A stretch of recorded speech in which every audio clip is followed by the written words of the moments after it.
नारायणोपनिषत्। ॐ सहनाववतु सहनौ भुनक्तु सह वीर्यङ्करवावहै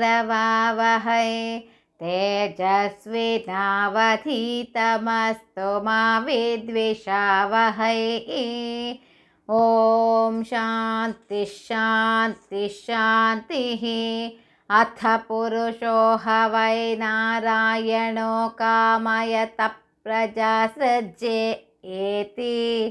नारायणात् प्राणो जायते मनः सर्वेन्द्रियाणि च।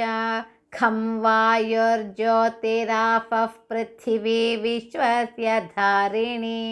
नारायणात् ब्रह्मा जायते नारायणात् रुद्रो जायते नारायणादिन्द्रो जायते नारायणात् प्रजापतयः प्रजायन्ते नारायणात् द्वादशादित्या रुद्रावसवः सर्वाणि च छन्दांसि नारायणादेव समुत्पद्यन्ते नारायणे प्रवर्तन्ते नारायणे प्रलीयन्ते।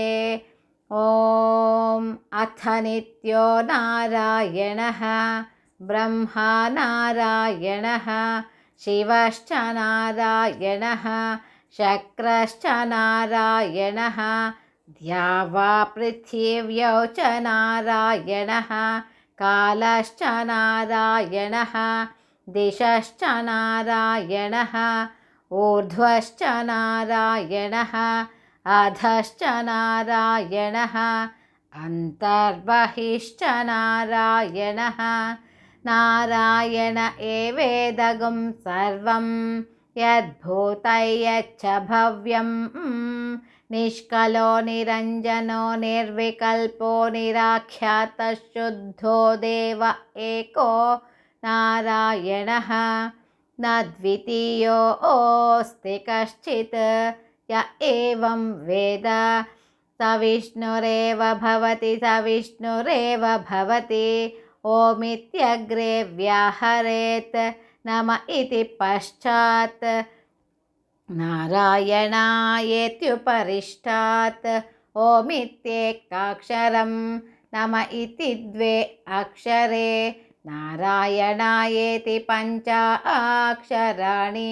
एतद्वै नारायणस्याष्टाक्षरं पदं यो ह वै नारायणस्याष्टाक्षरं पदमध्येति अनपभ्रुव सर्वमायुरेति।